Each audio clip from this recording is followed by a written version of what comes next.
Hello. आज हम लोग जैन धर्म के बारे में पढ़ेंगे। तो जैन जैन शब्द की उत्पत्ति जो है संस्कृत के जीन शब्द से हुआ है, जिसका मीनिंग या अर्थ विजेता होता है। जो जैन धर्म है उसका मुख्य बिंदु और आधार अहिंसा था, मतलब हिंसा नहीं करना था।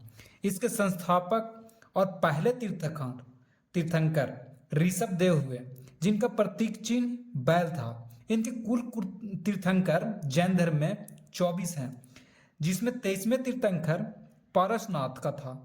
पारसनाथ को कहा जाता है, जिनका प्रतीक चिन्ह सर्प था। इनका जन्म वाराणसी में हुआ।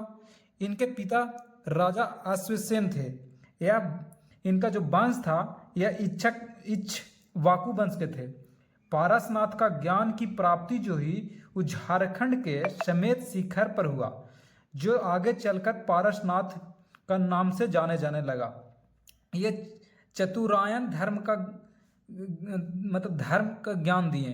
ये बोले कि झूठ नहीं बोलना है, धन संग्रह करके नहीं रखना, चोरी नहीं करनी है, हिंसा नहीं करनी है, यानी सत्य, अपरिग्रह, असत्य और हिंसा के मार्ग को अपनाया। जैन धर्म को वास्तविक संस्थापक जो बोला जाता है और जो 24वें एवं अंतिम तीर्थंकर है वो महावीर स्वामी हैं, जो वास्तविक संस्थापक जो हुए जैन धर्म का। उनका जो प्रतीक चिन्ह है वो सिंह या शेर है। अब महावीर स्वामी जी का जन्म कब हुआ? तो 540 ईसा पूर्व हुआ। उनका जन्म कहाँ हुआ था? कुंडग्राम में हुआ था। कुंडग्राम कहाँ है? तो वैशाली में है। इनकी जो मृत्यु है, मृत्यु को निर्वाण बोला जाता है, जो 468 ईसा पूर्व में हुआ था। कहाँ पे हुआ था? तो पावापुरी में हुआ था। पावापुरी कहाँ पे है? तो बिहार में। इनका जो वंश या कुल बोल सकते हैं वो क्यात्री कुल से आते थे। इनका पिताजी का नाम था सिद्धार्थ, इनकी माता का त्रिशला नाम था एवं पत्नी का नाम यशोदा था, और इनका बचपन का नाम वज्रमान था। महावीर स्वामी जी ने 30 वर्ष की ही आयु में घर त्याग दिया। फिर इन्होंने 12 साल तक तपस्या किया और 42 साल के वर्ष में ही ज्ञान प्राप्ति हुई। जैसे 30 वर्ष की आयु में एक गृह त्यागे, फिर 12 साल तक तपस्या किया और 42 साल में ही ज्ञान की प्राप्ति हुई। 42 साल के ज्ञान की प्राप्ति कहाँ हुई? तो जाम्बिक ग्राम में हुई। जाम्बिक ग्राम कहाँ था? हजारीबाग के पास है। और कौन सा वृक्ष के पास हुआ था? तो साल या बरगद वृक्ष के पास बोल सकते हैं, कहे साल को ही बरगद बोला जाता है। और नदी जो थी वो त्रिजुपालिका थी।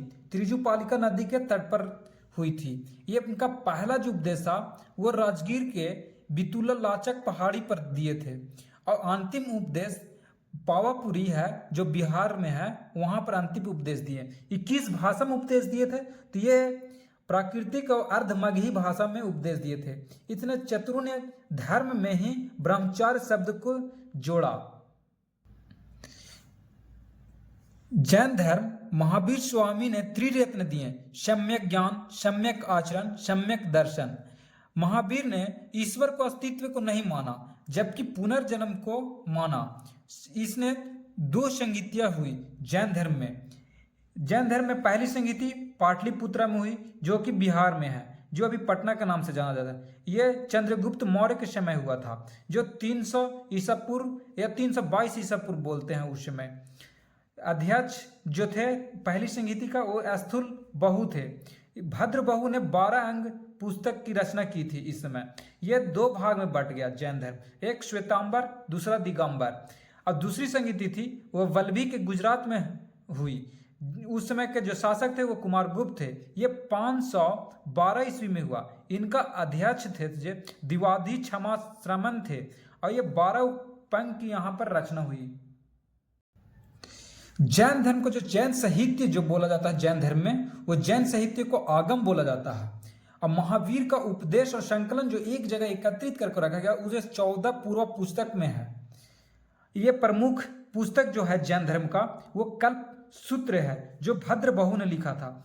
दक्षिण भारत में जैन धर्म का सर्वाधिक विकास था, तो वंश के बोलेंगे तो राष्ट्रकूट ने किया था, और जब व्यक्ति की बात आएगी तो भद्र बहु ने किया था। सर्वाधिक इस धर्म को किसने अपनाया? तो इस धर्म को सर्वाधिक अपनाने वाले व्यापारी लोग थे, व्यापारी वर्ग के लोग थे। चंद्रगुप्त ने मौर्य के जैन गुरु कौन थे? चंद्रगुप्त मौर्य के जैन गुरु भद्र बहु थे, जो इन्होंने जाकर कर्नाटक में संकलन विधि से अपना प्राण त्याग दिया था। कौन? तो चंद्रगुप्त मौर्य ने। अब जैन धर्म के कुछ प्रमुख स्थलों के बारे में जानते हैं। जैसे जल मंदिर कहाँ पर है, तो पावापुरी बिहार में है। और जैन धर्म का प्रमुख दूसरा स्थल बोलेंगे तो हाथी सिंह कहाँ पर है, तो गुजरात में है। एक गोमतेश्वर का जैन मंदिर कर्नाटक में है। दिलवाड़ा मंदिर माउंट आबू पहाड़ी पर है जो राजस्थान में है। खजुराहो का मंदिर मध्य प्रदेश में है। और मौर्य काल में जो जैन धर्म का प्रमुख केंद्र था वो मथुरा में था।